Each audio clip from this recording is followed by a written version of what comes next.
Hey everyone, my name is Brian Howard. I'm a Calgary realtor who has sold an average of a house a week since moving to this great city in 2003, and this is Calgary Living. I'm interviewing Calgary's top performers as it relates to living and lifestyle in our great city. Some of the podcasts will be real estate decision specific, but most will be about life in Calgary and why we choose to live here, or at least why you should visit. Thanks for tuning in. On today's podcast, I had a lot of fun interviewing Tyler Chisholm. Tyler is passionate about understanding people and what motivates them, what inspires people. He demonstrates this weekly in two of his podcasts, They Just Get It and Collisions YYC. As the CEO of Clear Motive Marketing Group, he leads a talented team that consistently exceeds the expectations of his clients. Tyler grew up in Montreal and trained as a commercial pilot. So he moved to Calgary to seek better opportunities in about early 2001. Well, 911 had other plans for him, and that opportunity to be a pilot kind of changed. So he pursued his passion for marketing communications and entrepreneurial leadership. He launched several business ventures. During this time, he learned that one of his strongest skills was his ability to create positive, creative team environments and achieve amazing results. In 2012, he was recognized as one of Avenue Magazine's top 40 under 40 for his work growing Clear Motive into a leading marketing agency in Canada. He had further success in 2014 and 2015 by being recognized by Profit Magazine as one of Canada's 500 fastest growing companies. Tyler is a very active member of the Calgary community and also leads a Red Express, a charity he founded in 2007 that works directly to support the work of the Calgary Urban Project Society. You may know it as CUPS, by providing toys for children in need. Enjoy the show. Well, folks, we have Tyler Chisholm on the show. Welcome to the show, Tyler. Pleasure to see you. Thank you, Brian. Yes, it's an honor to be here. Thanks for the invite. So, Tyler, as I've started into my real estate podcast journey, a number of people have said, hey, do you know Tyler Chisholm? And suggested you as a guest on my show. So we're doing this today on St. Patrick's Day, March 17th, in what seems like quite a change in the world in the past week that we're living in. Yes, I couldn't agree with you more. Thank you so much for having on the show, and I'm blushing a little bit that people were putting my word out there as a recommended guest. I'm honored. Yeah, well, I mean, so Tyler is a driven businessman and the owner CEO of Clear Motive Marketing. Sorry, I didn't know if you were looking for me. Yeah, so I'm the CEO and one of the founding partners of Clear Motive Marketing. That's my main job, and then I have a couple of podcasts, which I'm going to call my side hustles for right now. Right. And so one of your podcasts that I'm very familiar with is They Just Get It. I love the premise. And the other one that I just learned about, which I'm going to be definitely exploring, is Collisions YYC. Yes. Yeah. Both started as passion projects, just as my way to get more, maybe a little bit like yourself, get more involved with the community, meet people. For They Just Get It, it's all about telling people stories. And that's what we do as a marketing company. So there was a nice alignment there. And honestly, I'm just I love being curious. So meeting people is the best way for me to explore that. Wow, that is great. And how about Collisions YYC? Tell us a little bit about that one. Well, it's a long story that I'll kind of fast forward. While I was doing They Just Get It, I met this gentleman, very inspiring, and he's become a good friend of mine named Kevin Crow. Kevin says, and he goes, Tyler, you know what this city needs? It needs a podcast that focuses on what's happening in the economy. He goes, as a senior, he's an SVP of strategy at Longview Systems. So he's out there meeting with senior business leaders. And he said, Tyler, there are always these conversations that are going on, but he goes, I don't think they're talking to each other. I think they're operating in an island. They're having these conversations with each other in their own little echo chamber, not necessarily sharing it with the world. He goes, we need to do that podcast. I said, well, okay, good idea. I don't know about this we business, Kevin, but he said, okay, come on. Anyways, long story short, I call him my co-conspirator because he kind of conned me into it. Next thing I know, he's sending me guests. I'm having them on the show. We get a bunch of content recorded. We get it live in September and it kind of takes off. And when I say take off, I mean, all of a sudden people are hearing about it. They're calling me, asking to be on the show. Our downloads kind of took off. So clearly he was right. And there was a demand in the city. And we've been doing that, I said, since September of 2019. So relatively new in the world of podcasting. And was that your first podcast, or They Just Get It might have been before that? Is that correct? They Just Get It was going for about a year before that. So I'd had some experience. Right. Okay, right. And so They Just Get It tends to be straight ahead and really down your field in terms of the storytelling. And so you got some experience before sort of running into the kind of the who's who and the economic movers and shakers of Calgary, it sounds like. Yes, correct. Good. Well, in terms of our podcast here today, that's living in Calgary, real estate and lifestyle, kind of our focus. What strikes you about living in Calgary? Oh my goodness. I love Calgary. I grew up in the East Coast. So East Coast, Central Canada, East Coast from here, but Central Canada. I grew up in Montreal, grew up in a small town, lots of a sense of community. Ended up living in Montreal, which was a great city. I absolutely love Montreal. But you just don't, there was a little bit of distance all the time. Like you had to kind of break through with people. I moved to Calgary and it was almost weird. I'm in an elevator, the person says hi to me. I'm walking down the street, they say howdy. I get into business and people start introducing me to, this is the biggest small town I've ever lived in. And I grew up in a small town, so I can speak to that with credibility, but the level of openness, the level of, even in this downturn, I still believe that we have an abundance mentality in Calgary, not a scarcity mindset. And I moved here in 2000 and I absolutely fell in love with this city and I'm a huge advocate of it. The quality of life here, I think, is hard to match absolutely anywhere. So that was a long-winded answer. You kind of hit me. I love a lot of things about Calgary, but the ability to connect with other people easily is something that I think is very unique to this environment. It's so good here. That's great. And so you mentioned you came in 2000. What brought you to Calgary? Was it, I was sort of trolling your Instagram feed and it seems you're a lover of the outdoors and skiing. Was it the mountains? What brought you to Calgary in 2000? It was not actually. I came here to fly. I was a commercial pilot. I started flying at a very young age, and I was always like, that's what my mom has a letter that I wrote when I think I was in grade 4 or 5. Like, what do you want to do when you grow up, or whatever you write that letter. And it was, I want to be a pilot. In fact, she still has it today.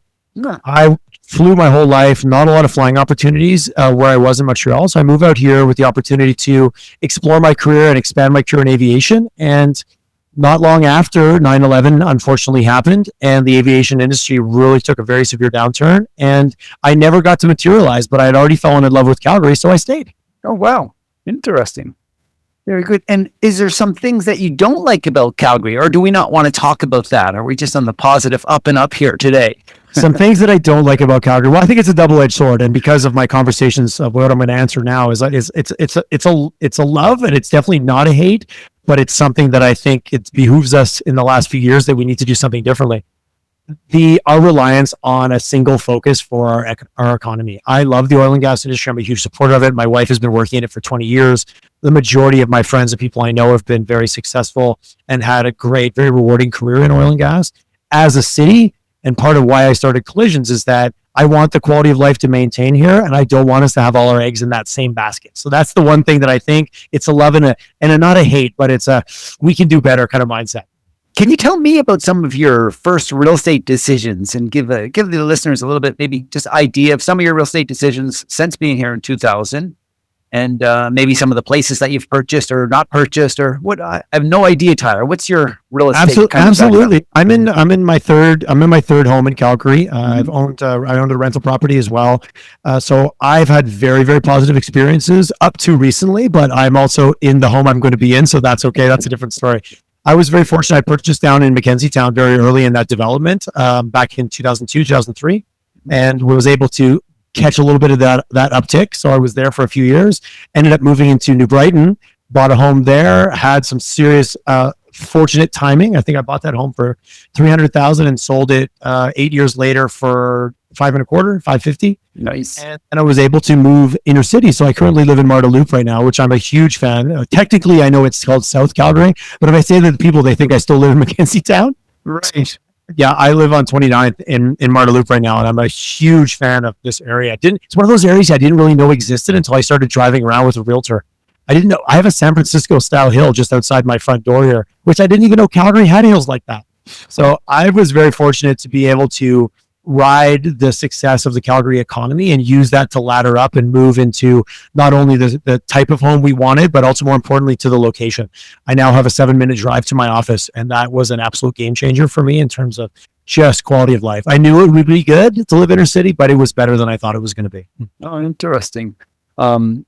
I am too. Well, we're just about neighbors. I'm in Myrtle Loop as well. Actually, so I say too, I mean, sometimes I say, I've been in this area since 2004, I guess. Okay.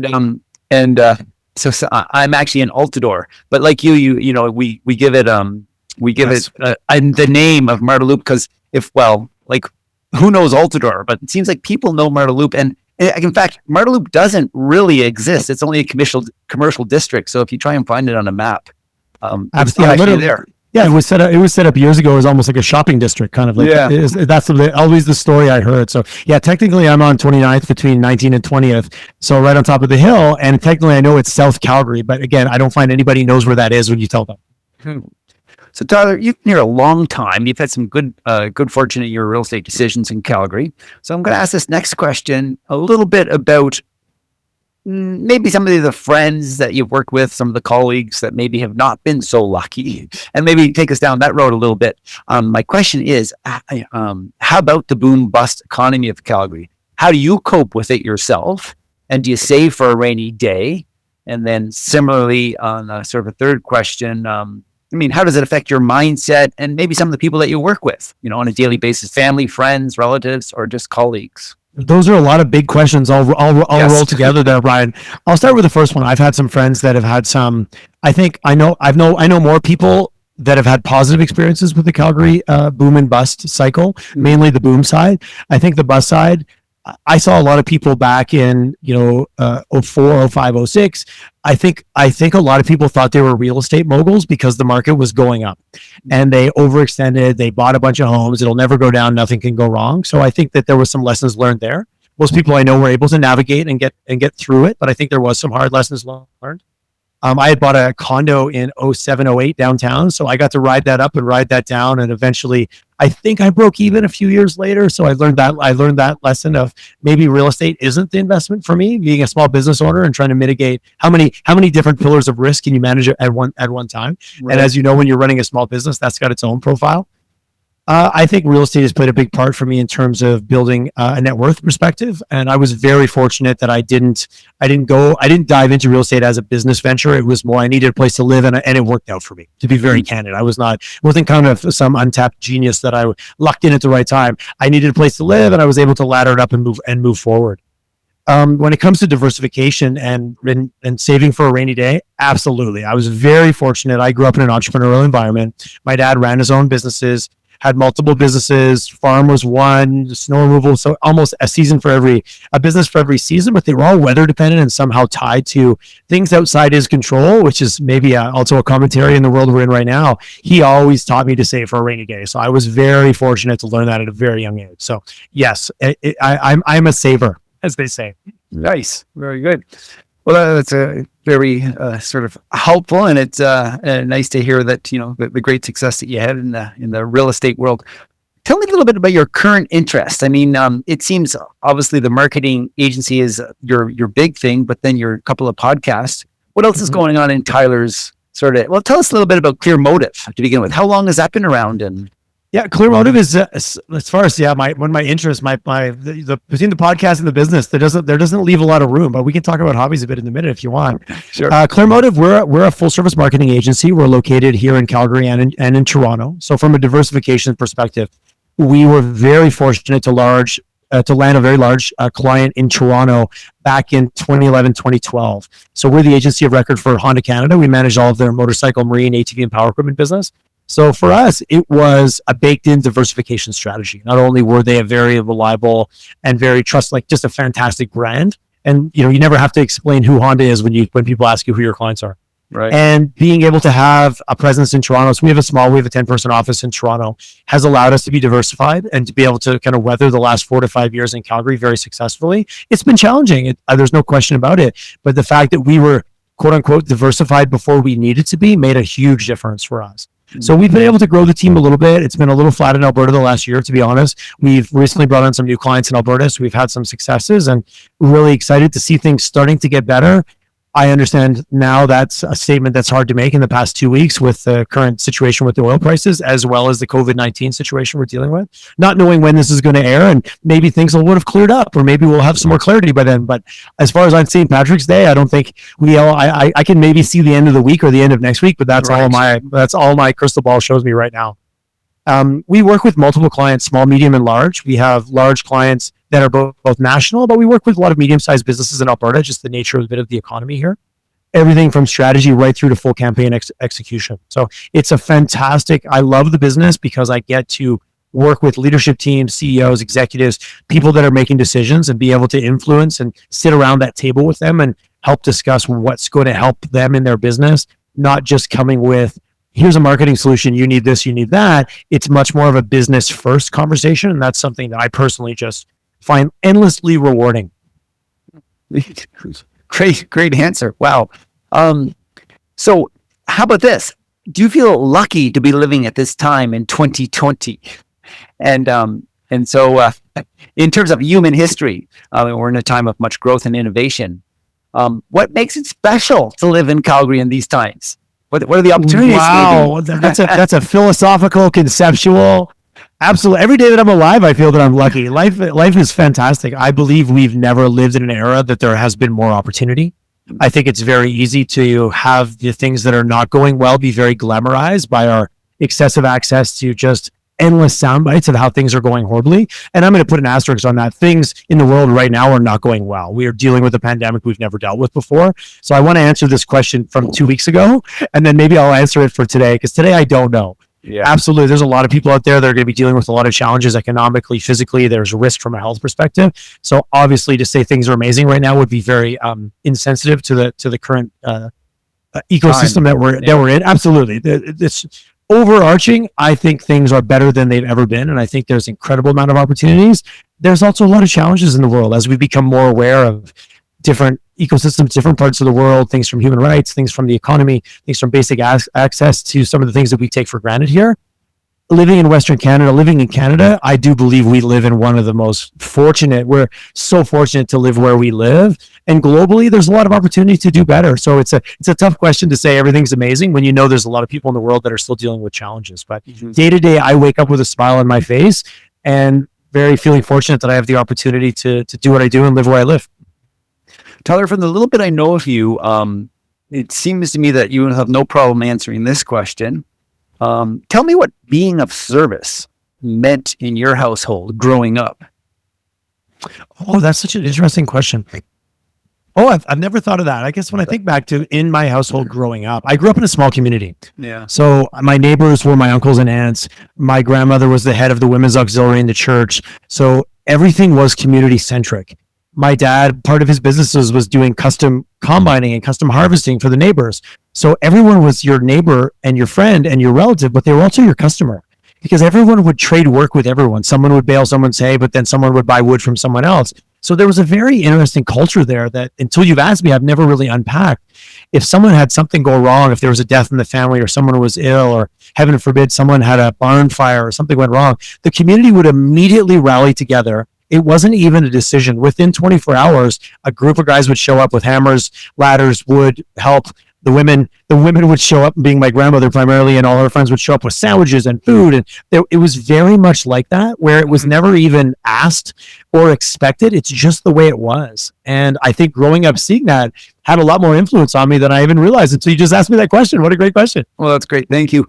And so in your own family, brothers, sisters, what were your household chores? Oh, household, it wasn't called household chores. It was called work. I grew up on a farm. So, when I also had a very fortunate opportunity. My dad went to work 50 yards across the driveway in the yard where all the equipment was. So I spent a lot of time, like as a kid, just working with my dad, hanging out with my dad. So there was shovel to walk and you get your allowance and carry the wood in, and there was those things. But at a very young age, I think as young as 6 or 7, I was driving the tractor, picking stones in the spring for harvest. And so I discovered what work was, which was also just being involved with what was going on at a very, very young age. So they were in our world. If you went to do chores, that was specifically referred to going to the barn and milking cows, and we didn't have cows. So it was going to the bush with my dad. It was cutting wood for the fireplace for the winter. It was sweeping out the garage. And, I definitely was in an environment where my dad would pay me like small amount per hour to do certain tasks. But I learned the value of hard work at a very young age and didn't want to, and loved it because you were part of it. Wow. Neat.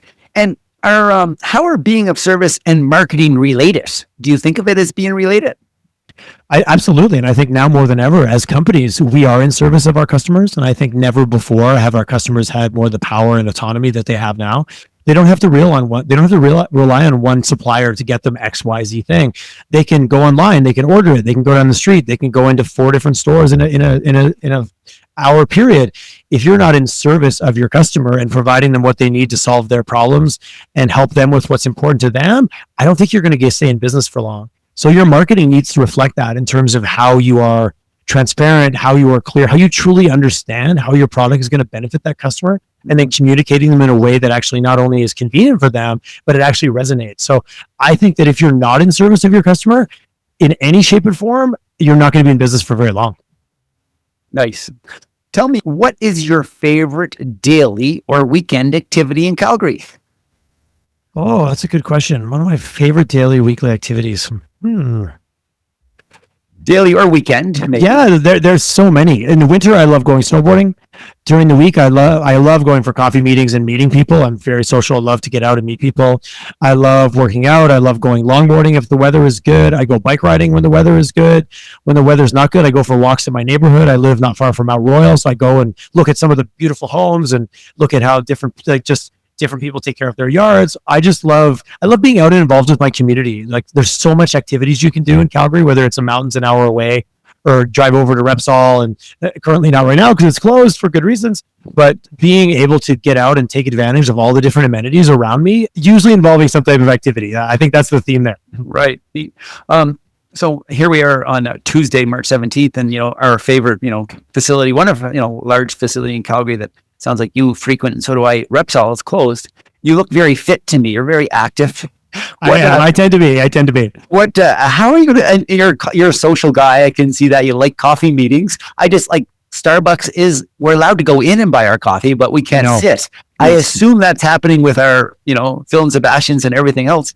How are you gonna what's that mean to you, Tyler? How are you gonna cope? I'm not sure yet, Brian. It's a really good question. I haven't felt like a shut-in quite yet. My wife is working downstairs, so she's also working from home. So I do take little breaks. I have an espresso machine in my kitchen, so I go make her espresso, bring it down, have a quick chat. But also a lot of video conferencing, I'm on Zoom, I'm on Google Hangouts, I'm texting people. I've got fitness equipment at the house. I also did a 1-month membership over at Go Fitness on 33rd, so I'll give them a little bit of a plug. They are open right now, and I was kind of risky. I'm like, should I go out in public? Should I not? I went there was 10 people there, so I could practice social distancing while still being at the gym. Right. So I was able to work out. So they're currently still open as of today. We'll see what happens. But otherwise, I'm going to stay active doing workouts at home. I'm going to do yoga in my basement. I'm going to do a lot of Zoom meetings. I'm going to be doing my own podcast. I've got all set up. As you see, I've got this microphone in front of me. So I'm fully set up now to record podcasts from home, which I normally do in person, which is much more my style. Yeah. So we'll be pivoting very quickly. So I'll try to create as much normalcy as I can, and we'll see how it all unfolds. Maybe we have to do a touch base in a week just to see how we're surviving. Well, yeah. Tyler, just a few more questions. What profession other than your own would you like to attempt, or maybe would have liked to have attempt? You meet a lot of people in your work. Any thoughts on that? Well, I'm going to stick with pilot, which was my original. I still see planes go over and be like, no, that would be awesome. There's something about, I have a lot of friends that are pilots as well. They're having some challenges right now. So I'd love to, it's not often I don't see a plane go over. There's just that little bit of me that checks it out. I had the amazing experience to fly with the Snowbirds a couple of years ago. So I went and spent the day with them. So fighter pilot, that's a very guy answer, but flying for the Snowbirds would have been an incredibly amazing experience. I was so impressed with just the dynamics of a true high performance team and to see that behind the scenes. Otherwise, maybe, the fun, I love to race motorcycles. I race motorcycles for fun. So being a professional motorcycle racer would be interesting. Or maybe even being a radio host, because I'm really loving the podcast these days. So I don't know. I've heard a few people say I missed my calling. So maybe being a radio host would have been fun. I don't know. There's a real wide variety for you on that answer. Interesting. That's great. So why or why not are you staying in Calgary? I am absolutely staying in Calgary. I believe in our future here 100%. I have roots here. I've been here for 20 years. I am a proud Calgarian. I used to be from Montreal. Now I'm from here. Absolutely. I'm proud to call myself a Calgarian. I think we have huge opportunity. I think the resilience, the overall attitude in this city that, yes, we've been tested over the last 5 years and we will continue to be tested. But the amount of positive sentiment and the amount of people that are doing incredible things in this city that maybe we don't always hear about, because let's be honest, the doom and gloom gets a little bit better headlines. There is a great future ahead, and I'm on board. I will not be abandoning ship anytime soon. Nice. Tyler, I'm going to throw in another question here, unplanned. You're obviously a marketing guy. You're energetic and you're positive on our place. What fellows like myself, realtors in the city, like, what are you telling small business people in Calgary right now? Is there a message that I personally can take away from this conversation, or maybe others today? Any thoughts on that? Yeah, it's an interesting question. I think that it all comes down. You said it. You asked the question on servitude. Anytime that you can help without the expectation of something in return, and I think especially for small business, because life is a small town, and if you look at even the world of social media, we're using it to connect with people. If you're out there and you're adding value, especially in these trying times, and you're there to support the people in your community, those are the brands, and you are a brand, even though it's you and you're a small business. We think of brands, we think of these massive companies. As individuals, I would argue we're so much better equipped to be of service and to be helpful and to be there. People are smart. They figure out that you're a realtor. If they need a realtor, they'll buy from you. But what makes them connect is how you're there for them and how you show up as an individual or as a brand.